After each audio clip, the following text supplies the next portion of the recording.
우리가 앞에 로마서 1장과 2장 말씀을 통하여서 어, 성경은 우리에게 이방인도 그렇고 유대인도 그렇고 모두 다 죄인이다라는 것을 우리에게 말씀합니다. 그런데 우리가 죄인이라는 그러한 이야기를 듣게 되면 당장 일어나는 게 뭐냐면 이 죄성의 우리의 그 반작용이 어, 무엇이냐? 변명하는 겁니다. 변명. 우리가 어떤 잘못에 대해서 지적을 받거나 어떤 것을 잘못했다고 하게 되면 금방 나오는 게 뭐냐면 그것은 말이에요 하면서 우리가 변명하는 것. 참 이 변명을 하는 거는 누가 알려주지만 않아도 얼마나 잘하는지 모릅니다. 아이들조차도 뭐 하나 잘못했다고 하게 되면 다 이유가 있습니다. 다 이유가 있지 않습니까? 오늘 사도 바울이 그 어제 말씀까지 유대인의 그러한 죄에 대하여서 그들의 그것을 말하였는데 오늘 말씀을 보게 되면 이 유대인들이 사도 바울에게 그 전하였던 그 복음을 전하였을 때 그들이 변명하였던 그 변명에 대하여서 오늘 말씀에서 그대로 말하고 있습니다. 사실 이게 시간이 있다면 이 한 절 한 절의 그러한 의미에 대해서 이들의 그 우리 인간의 본성의 모습을 변명이라고 하는 게 사실 우리 인간의 본성의 모습을 보여주고 있거든요. 보면 참 좋지만 근데 이 내용만 봐도 이들이 하였던 그 변명이 무엇인가를 우리가 볼 수 있습니다. 먼저 1절 말씀을 보게 되면 그들이 하였던 것이 그 사도 바울이 당신들은 죄인입니다. 유대인들에게 죄인입니다라고 하니까 그들이 당장 사도 바울에게 질문하는 것이 무엇이겠습니까? 그렇다면 사도 바울 당신도 유대인 아니요. 그렇다면 유대인이 나음이 도대체 뭐고 할례의 유익이 무엇이겠습니까? 이게 바로 1절에 있는 질문입니다.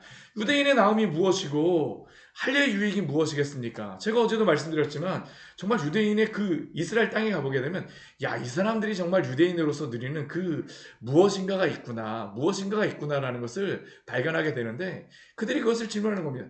유대인의 나음이 그러면 당신이 이렇게 얘기하지만 유대인의 나음이 무엇이고 할례의 유익이 무엇이겠습니까? 사도 바울이 그것 자체를 부인하는 것은 아닙니다. 분명히 거기에 대하여서 유익은 있다라는 것을 인정을 합니다. 하나님이 그들에게 주셨던 그 여러 가지의 많은 유익들이 그 있음을 아예 그냥 무시하는 것이 아니에요. 그들에게 그 사도 바울이 그래서 대답하는 게 무엇이냐면 2절 말씀에서 범사에 많으니 우선은 그들이 하나님의 말씀을 맡았음이니라라고 사도 바울이 대답을 합니다. 범사에 맞습니다. 유익이 있는 것은 맞습니다. 우선은 그들이 하나님의 말씀을 맡았기 때문에 당신들이 하나님의 말씀을 맡았다는 것 자체가 얼마나 큰 유익이 있는지 모릅니다. 정말 이 하나님의 말씀을 맡았다는 게 얼마나 큰 유익인지 모릅니다.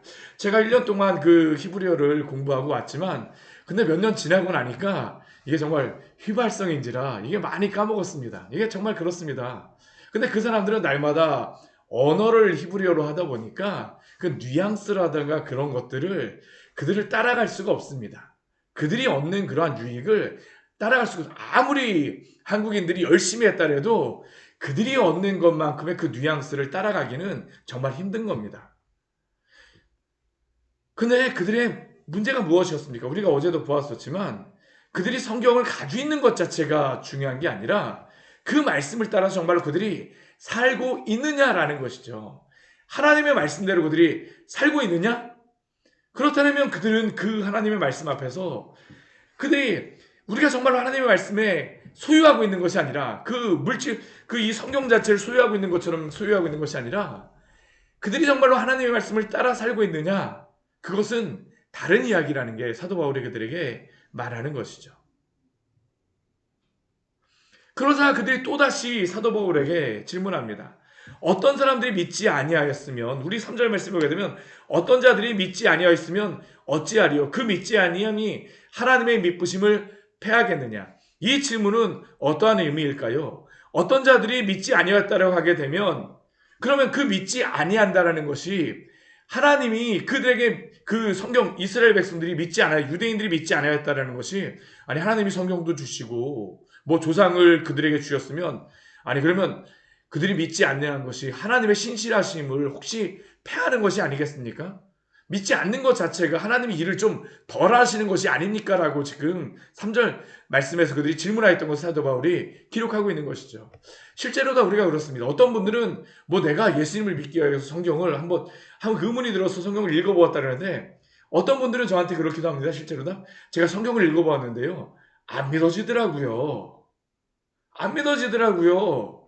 아마 복음을 전하게 되면 야 내가 아무리 너의 말을 들어도 난 잘 안 믿어져.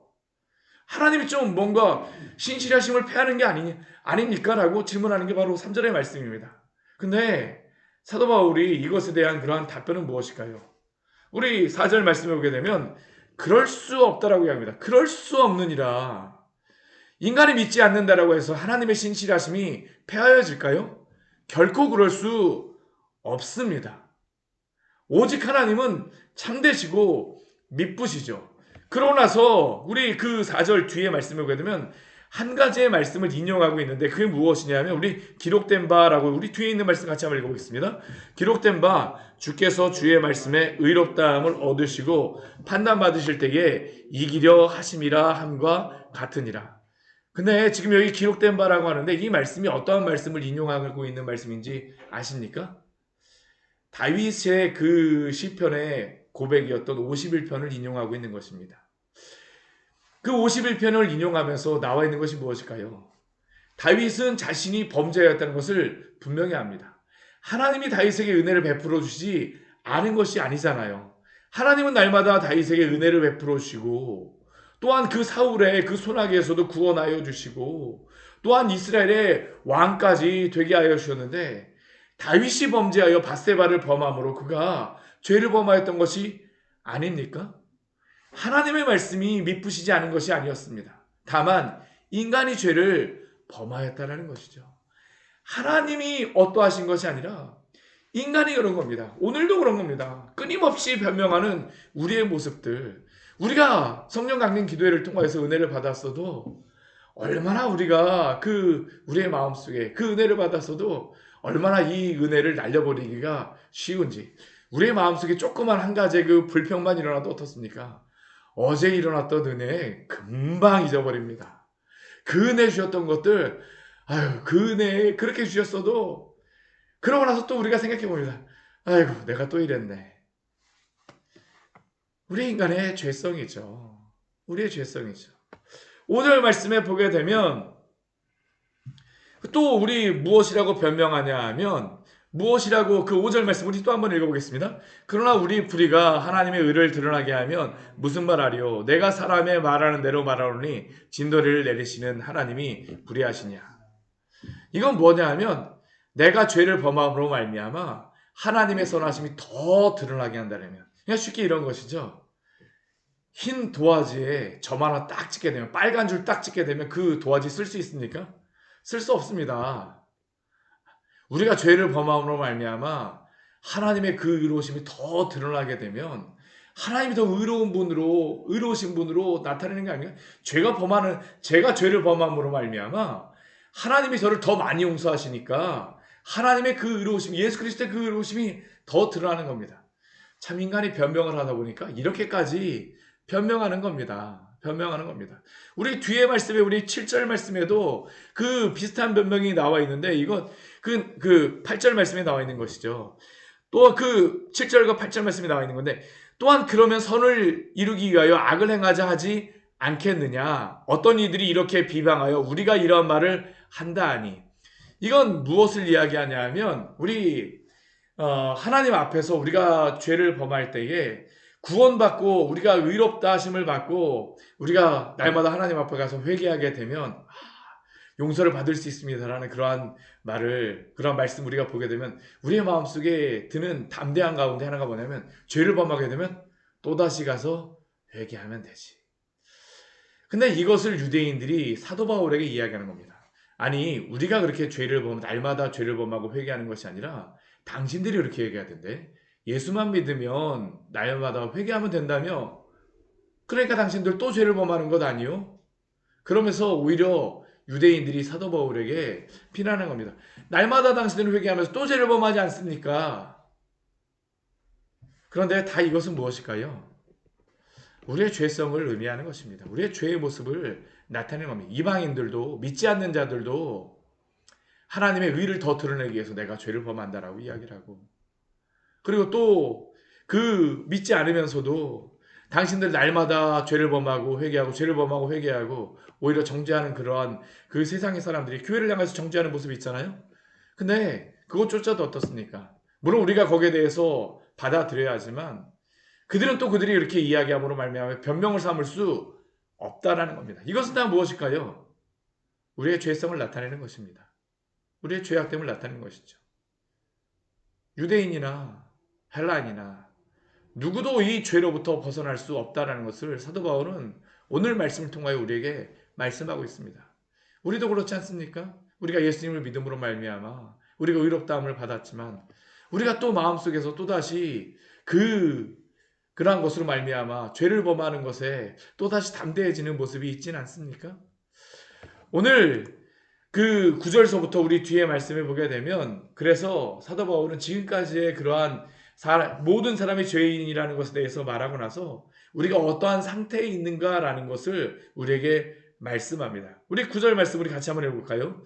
그러면 어떠하냐? 우리는 나으냐? 결코 아니라 유대인이나 헬라인이나 다 죄 아래에 있다고 우리가 이미 선언하였느니라. 우리가 사도 바울이 지금 우리에게 전하여 주었던 사도 바울을 통해서 하나님께서 우리에게 전하여 주셨던 말씀이 바로 이것입니다. 우리가 나으냐? 우리는 항상 상대적인 의를 가지고 이야기를 해요. 나는 저 사람보다 나은 것 같아. 나는 저 사람보다 나은 것 같아. 이건 뭐 조금 뭐 불신자건 뭐 신자건 아니면 뭐 아예 더 큰 죄를 범한 건 덜 죄를 범한 건 감옥에 가도 어떡할까요? 누가 더 큰 죄를 범하였느냐? 오히려 거기서 반대의 이야기를 할 수도 있으면 내가 더 큰 죄를 범하였다라고 이야기할 수도 있죠. 그럼 우리는 어떠하냐? 나으냐? 그러나 사도 바울은 무엇이라고 우리에게 얘기합니까? 로마서를 통해서 하나님은 우리에게 무엇이라고 말씀합니까? 결코 아니라 유대인이나 헬라인이나 다 죄 아래에 있다. 우리는 모두 하나님의 그 거룩하심 앞에서 죄인인 줄 믿습니다. 이게 바로 우리의 고백일 수밖에 없죠. 사람은 어떤 존재일까요? 10절에서부터 12절까지의 말씀에서 사도 바울은 시편과 여러 구약의 말씀을 인용하면서 우리에게 말씀하고 있습니다. 의인은 없나니 하나도 없으며 의인이 있느냐라고 누가 더 낫냐라고 이야기하지만 그렇지 않습니다. 하나님 앞에서 의인은 없나니 하나도 없습니다. 심지어 인간은 어떠한 존재일까요? 깨닫는 자도 없고 하나님을 찾는 자도 없습니다. 스스로 깨닫고 하나님을 찾는 자들이 없다라는 것이죠. 이 세상의 모든 사람들 지식이 많아서 어떻게 합니까? 그 많은 지식으로 하나님이 없다라는 것을 증명하고자 얼마나 애쓰고자 합니까? 그 뛰어나다라고 하는 그 물리학자들이 내가 과학의 그러한 법칙을 발견하니까 하나님이 있지 않더라. 우주에 나가서 세상을 보니까 내가 우주에 나가서 보니까 하나님이 그 하늘에도 계시지 않던데 깨닫는 자도 없고 하나님을 찾는 자도 없고 죄란 무엇일까요? 12절 말씀에 보게 되면 다 치우쳐 무익하게 되고 죄라고 하는 그 단어 자체가 히브리어에 보게 되면 그냥 관역부터 벗어나다입니다. 죄라는 것은 치우친 것입니다. 어떠한 하나의 그런 형태가 있는 것이라기보다는 하나님으로부터 떠나가는 것, 하나님이 없는 것 자체가 바로 죄의 모습을 나타내죠. 어둠이라고 하는 것은 빛이 없는 상태가 바로 어둠 아닙니까? 다 치우쳐서 무익하게 되어졌습니다. 선을 행하는 자도 없고 하나도 없습니다. 여기에서 선은 단순히 착한 일을 한다라고 인간이 말하는 그 어떤 조건적인 선을 이야기하는 게 아닙니다. 하나님이 말씀하시는 보편자의 그러한 선을 이야기하는데 그 보편자의 선에서 누가 그 보편자의 선을 행한다라고 누가 말할 수 있습니까? 아무도 없습니다. 선을 행하는 자는 없나니 하나도 없도다. 우리의 외적으로 드러나는 그러한 특징이 무엇일까요? 10절에서부터 12절까지의 말씀이 우리 인간의 그러한 모습을 나타낸다라고 하게 되면 13절에서부터 그 우리 뒤에 말씀에 보게 되면 이러한 우리가 하나님으로부터 떠나 있기 때문에 우리를 통해서 드러나는 그 모습을 드러내죠. 우리 13절 말씀은 우리의 목구멍은 무엇입니까? 우리 13절에서 우리의 목구멍을 무엇이라고 얘기합니까? 열린 무덤이라고 이야기합니다. 열린 무덤. 열린 무덤. 우리가 좋은 이야기를 하는 것 같지만 세상 사람들이 좋은 이야기를 한다고 하지만 그 말 가운데 또 무엇이 있습니까? 나는 너보다 나은 것 같아. 교만을 나타내는 그러한 우리의 입술. 또한 그렇지 않는다라고 하게 되면 거짓말을 하고 속임을 일삼으며 입술에는 독이 가득한 입술. 우리 입술서부터 회개하지 않은 그러한 입술들. 목구멍은 열린 무덤이라고 우리에게 말씀합니다. 죽임을 드러낸다는 것이죠. 그 입에는 저주와 악독이 가득합니다. 뱀이 그 입에 독을 품고 있다고 하지만 사실 죄인들 자체가 그 입에 저주와 악독을 가득히 품고 있는 독사의 자식이라고 말씀하시는 그 우리의 사도 그 세례요한을 통해서 우리에게 말하는 그 말씀이 있지 않습니까?